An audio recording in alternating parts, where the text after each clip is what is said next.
And hello guys, once again, welcome back muli sa ating channel. Ito po yung host na si Chloe TV, muling magbibigay ng bagong reaction dito sa Jomcar. So ang dami nating natutunan dito sa part 93 at isa na po doon yung sinabi ni Papa Joms na kahit magjowa na sila ay malaya pa rin itong si Carla kung ano yung gagawin niya.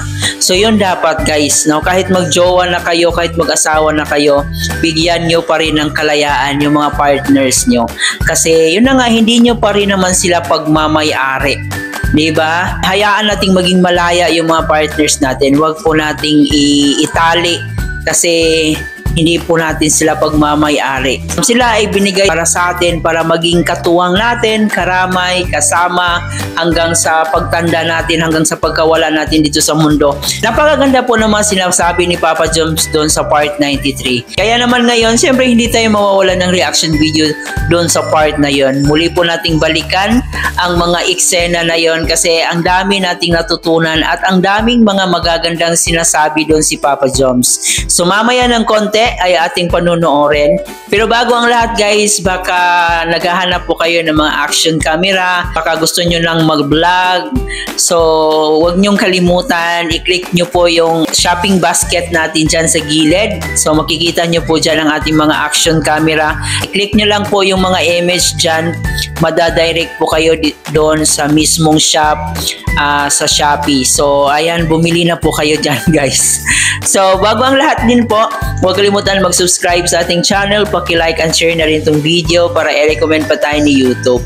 At higit sa lahat, huwag natin kalimutan, palaging suportahan ang nag-iisang ama ng Kalingap. Nandyan po si Ate Edno Vlogs and Kalingap Rob.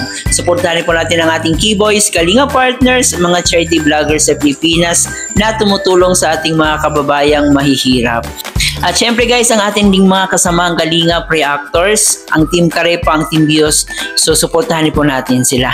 Isa din po guys sa mga nababasa natin ngayon sa page ng mga Jomcar, sa comment section, na tila ba bumaba ang views ng Jomcar ngayon. Ano kaya ang nangyari?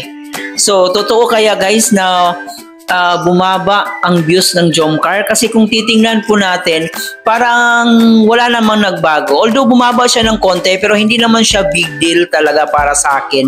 So alam naman natin na matagal na itong Jomcar, kaya siguro may mga time na bababa talaga ang views, pero hindi ibig sabihin na mahina na yung Jomcar. Ngayon, samahan nyo muna ako. Balikan muna natin yung pinaka the best part dito sa part 93. Panoorin na muna natin to.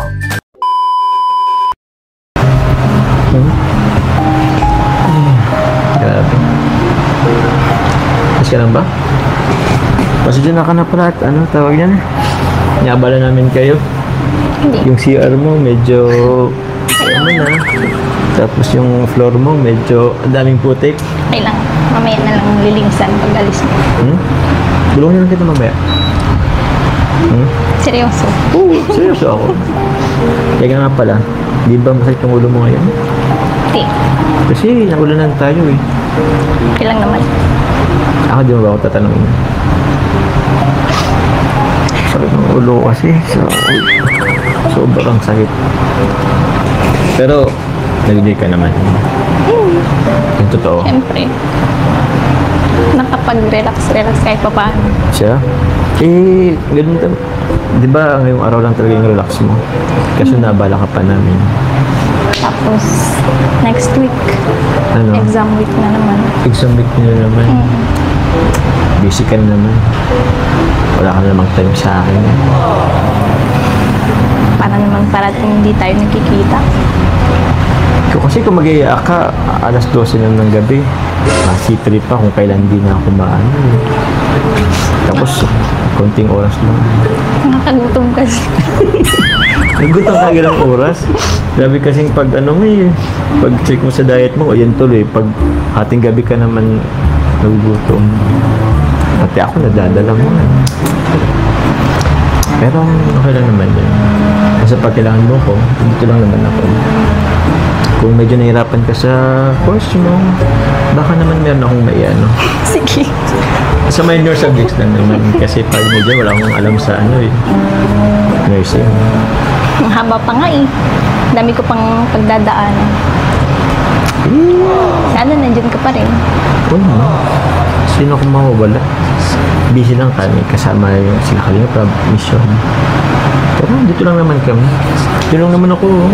Kabilang kanto. Tsaka, kailangan ko kasi talaga ng support. Buti na lang nandito ka parati. Super. Malayo kasi sila mama eh.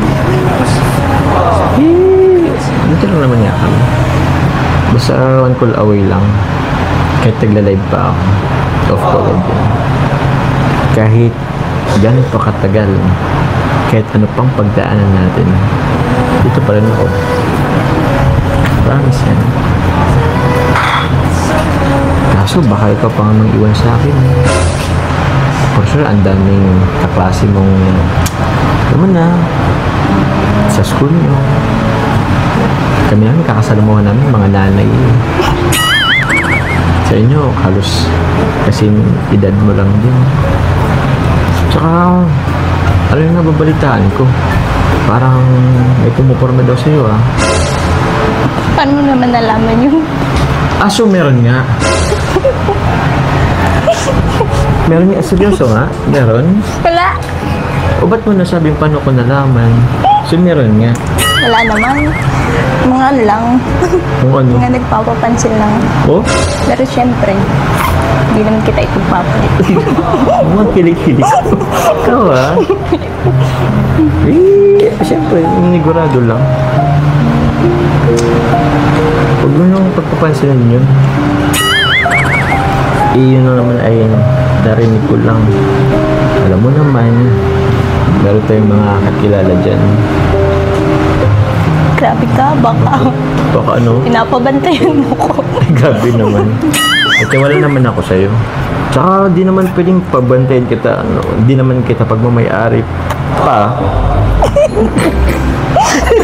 Tsaka kahit ano, may sariling buhay ka naman eh. Sabi, kahit meron tayong relasyon, hindi ko naman pwedeng itali kita. Ano, may sariling buhay ka din naman eh. Ayoko naman yung tipong sinasakal na kita. Paano ka naman makakagalaw niyan kung ganun gagawin ko sa'yo, di ba? Gusto ko, malaya ka pa rin. Pinatupad mo yung pangarap mo sa loob ng school. Enjoy ka. Yun lang naman din yun eh. Kasi ako, kahit na nung college ako, in-enjoy ko pa rin.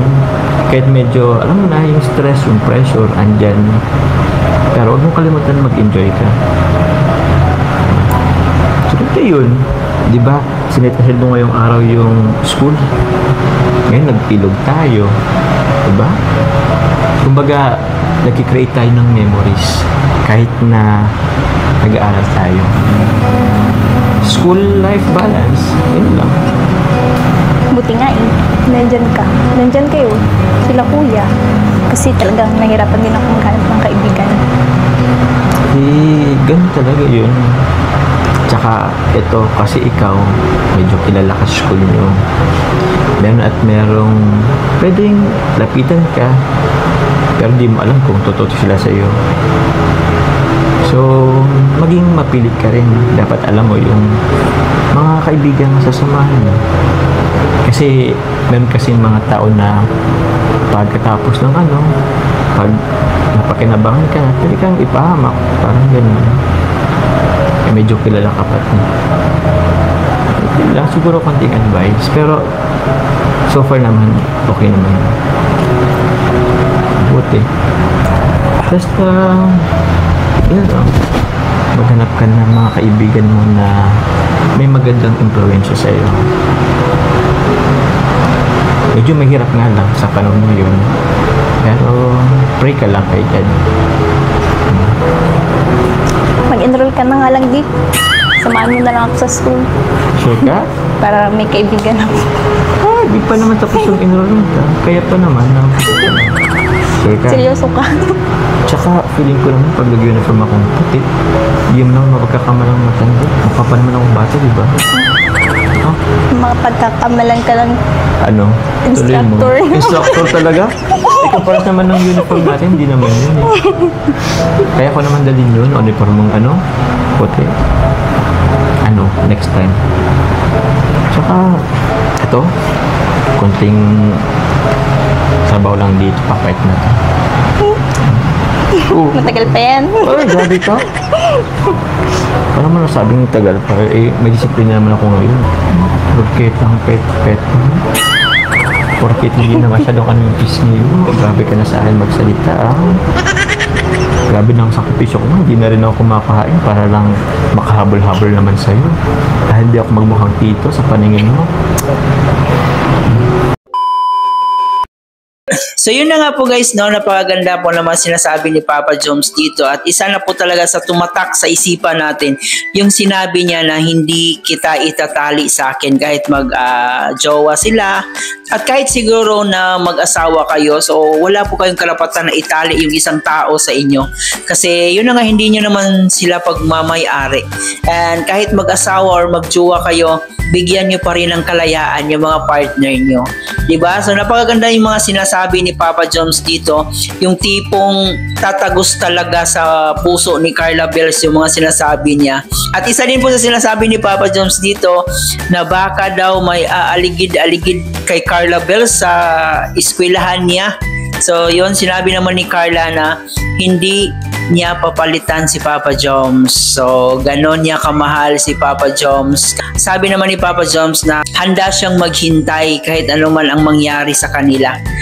Sa ngayon na nandito pa sila sa stage bilang jowa, so hayaan na lang muna nila yung panahon at syempre i-enjoy na lang nila yung pagsasama nila. Ang daming mga wisdom words ni Papa Joms na lumabas dito sa part 93 and totoo naman po lahat ng kanyang mga sinasabi. Kahit ang daming pinagdaanan ng ating Jomcar, pero kita nyo naman almost 2 years na po sila pero nananatiling matatag pa rin po sila. So ano kaya yung sikreto nila? Ang dami pa rin mga nagmamahal at supporters dito, kaya yun, tuloy-tuloy lang talaga. Siguro masasabi nating may mga nawawala pero may panibagong dumating naman. Kaya blessed pa rin ang Jomcar. Sa kabila ng mga bashing, sa kabila ng mga fake news na ginagawa ng mga naiinggit sa kanila, nananatili pa rin silang matatag. Kasi nakikita ng Diyos na itong dalawang tao na to is sobrang napakabait. So sana nag-enjoy kayo dito sa ating reaction video. Huwag kalimutan mag-subscribe sa ating channel, paki-like at share na rin itong video na to. Sa mga hindi pa po nakapanood ng part 93, huwag niyong kalimutan, suportahan natin palagi guys. Ayan. So aabangan na naman natin kung kailan ang part 94 at ang isa sa pinaka-inaabangan talaga ng lahat, ang part 100 kung saan magaganap ang kasalan ng Jomcar. So aabangan po natin yan. Muli po hanggang sa susunod na reaction video, sanay lang doon pa rin po kayo. Ito po inyong host na si Chloe TV. Marami pong salamat.